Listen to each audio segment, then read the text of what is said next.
Hey love, sa panahon ngayon, talaga namang usong-uso mga alfresco vibes at alfresco view na kapihan dito sa San Mateo, Rizal or kahit saan. Kaya naman, samahan nyo ako at ang ilan sa aking mga habibi sa pagpunta namin dito sa La 22 Cafe dito sa San Mateo, Rizal.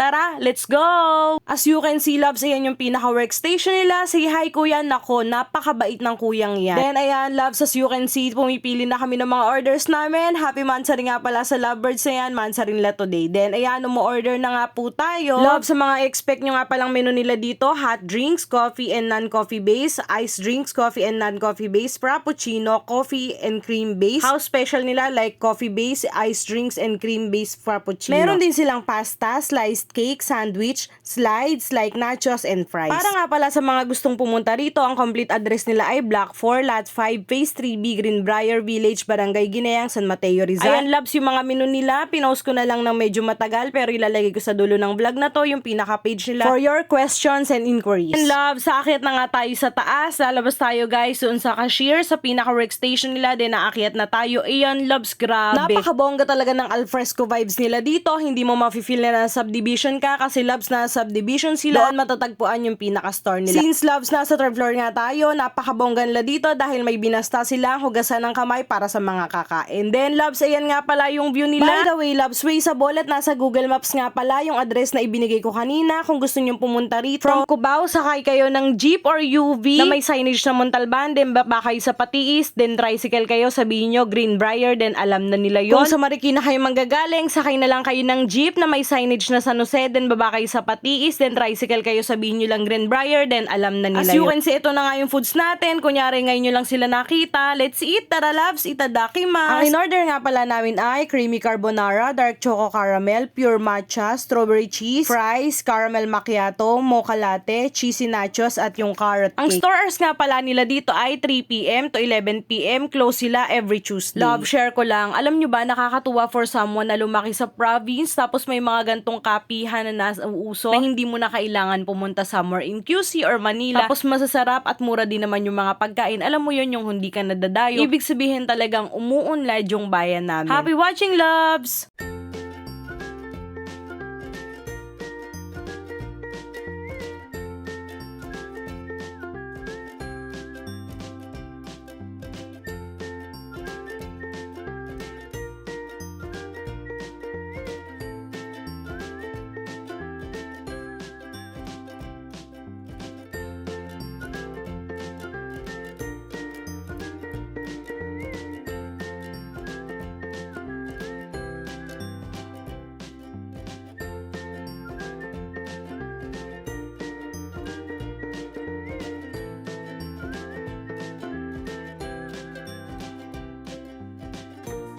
Grabe loves, ang sarap-sarap din ng mga pagkain dito. Ang sarap-sarap talaga ng mga pagkain dito. Bonus pa na ang babait ng mga staff nila. Kada kakain ako siguro yun yung mapapansin nyo sa akin, yung staff nila talagang yun yung pinapansin ko. Siguro isa sa struggle naman sabi ko pag pumunta ka rito ng umuulan kasi hindi po okay yung daan pero balita ko soon gagawin na siya. I suggest sa mga magko-commute po dito kapag magta-tricycle kayo sa daang tubo po yung sabihin nyo na dun kayo idaan. Then konting lakad lang nandun na kayo. Mas malapit siya compare sa ipapasok kayo sa pinaka-village, mas makakamenos pa kayo sa pamasahe. That's it. Highly recommended loves. Isa na namang kainan ang napuntahan natin dito sa San Mateo. Puntahan nyo siya guys kasi highly recommended. Thank you for watching loves. Keep safe. God bless. Love you. Bye-bye. Enjoy loves.